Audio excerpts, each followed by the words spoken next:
Today I'm going to show you everything that you need to know to take care of preventive maintenance on your water heater. You can use part of this video for your post-season preparations and draining the tank, and you can use the other part of the video for pre-season filling the tank. It's not as simple as you might think it should be. So there's just a couple of steps that that I've added to this video that I can't find even in the instruction manual. So just pay attention, and I'll give you a checklist down in the description, along with links to some of the tools that I use. The first thing you want to do before you start messing around with your hot water heater is either turn off the electric power or the gas. Just make sure there's nothing making more hot water for you. And once you've done that, you need to empty the tank of hot water. The best way to do that, instead of just draining it down the sink, is go take a long hot shower. Once all the hot water's out of there, you don't have a whole lot to worry about as far as a scalding issue. Now you need to turn off the water supply to the RV. Now you can do that in here. You can go to the supply line over here. You also need to turn off your electric water pump if you're running on the RV's tank. If you're doing this for post-season maintenance, go ahead and open all of your hot water faucets. Just a little bit. If you're only doing it for periodic maintenance, open only the one that's closest to the hot water tank. Okay, now you need to open the pressure relief valve. You do that just by pulling on this until it locks open like that. My water heater happens to be an Atwood, and it just has a plug here. If you have a Suburban, you're going to have an anode rod. Either way, remove it. You're going to need to let the water out.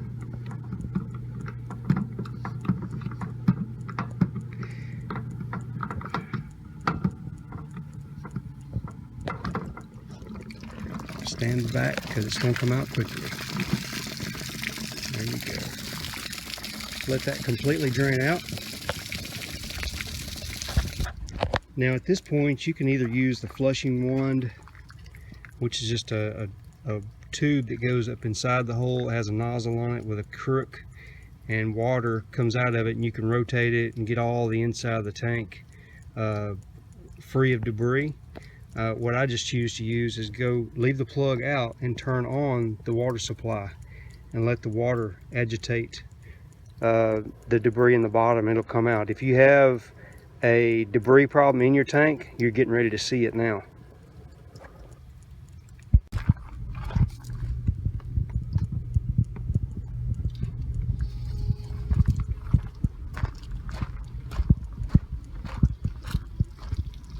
Okay, look at all that stuff. You see that white stuff coming out of there? Hope you can. Look at that. Holy cow. Wow, I'm glad I did this. This is after 6 months of full time, and I haven't ever done it. Man, there's white stuff flowing out of there in chunks. See if I can get one here. Look at that. Lord. I tell you, we need to do this often.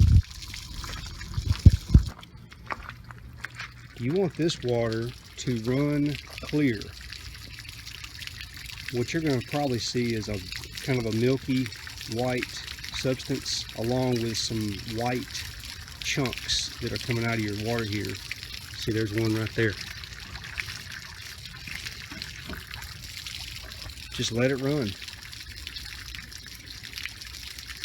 There's a certain amount of water in the bottom of the tank that the drain the drain plug, just removing the drain plug, doesn't get out. And what you're doing is agitating that water that's in the bottom and letting that debris flow out of there. Say now you can cut your water back off. Go install your drain plug. Before you install your drain plug or anode, you want to put a thread sealant of some kind on there. Just look at your manual, or I just use this Loctite 592. I got a link to some relatively inexpensive thread sealant in the description, and it's a smaller quantity than this, so you're not going to need a lot. It's about the perfect quantity and it's inexpensive, so use that. See, that's really all you need to do, is just put some on the threads. Now you're ready to reinstall the drain plug. Not that big a deal. And you're not going to want to put a ratchet on this thing to tighten it. It's nylon going into a metal of some kind. You know, in this case it's aluminum. If you've got the Suburban, I think it's steel. So at any rate, it doesn't take a lot of pressure, so just snug it up real good with a tool.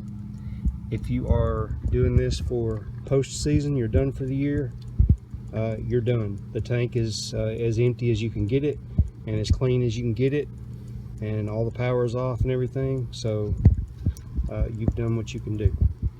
At the beginning of next year, start the whole process over using the checklist that I give you in the description. Okay, now get the drain plug as tight as it needs to be. Our relief valve is still open, which is pointing straight out. So now we're going to go turn the water supply on so we can set the correct air gap in the tank. You want to allow the water to stay on, filling the tank, until you see water coming out of the pressure relief valve. At that point, we're going to cut the water off. Okay, that's what we're looking for. Now we're going to turn the water back off. Now the water is off, but there's still water coming out of the pressure relief valve.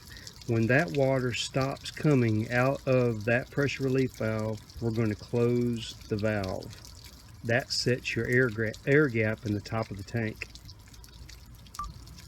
Okay, we're down to just a little drip, no big deal. We're going to close the valve, just snap it shut, like so. Okay, now we're cutting the water back on. We're going to go back inside the RV and allow all the air to be removed from the lines on the inside.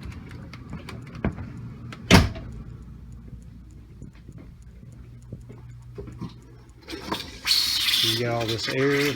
Once all that's cleared, you shut your faucets back off. Okay, that's what we're looking for. We don't have any more air burping out of the lines in any of the faucets. So now we can shut everything off and go check for leaks at the water heater tank. That's it. I mean, the only things you disturbed was here and there, and there's no leaking. So allow the heater to come up to temperature, maybe takes about an hour or so, come back out, check for leaks, and if you are leak free, you are done. If you're a full-timer, you need to do this frequently. I'm going to do mine every month. If you are a recreational RVer, probably pre-season, post-season, and you'd be okay. Just use your better judgment. Judge your frequency of maintenance by what you see coming out of your hot water tank. All right, thanks for watching.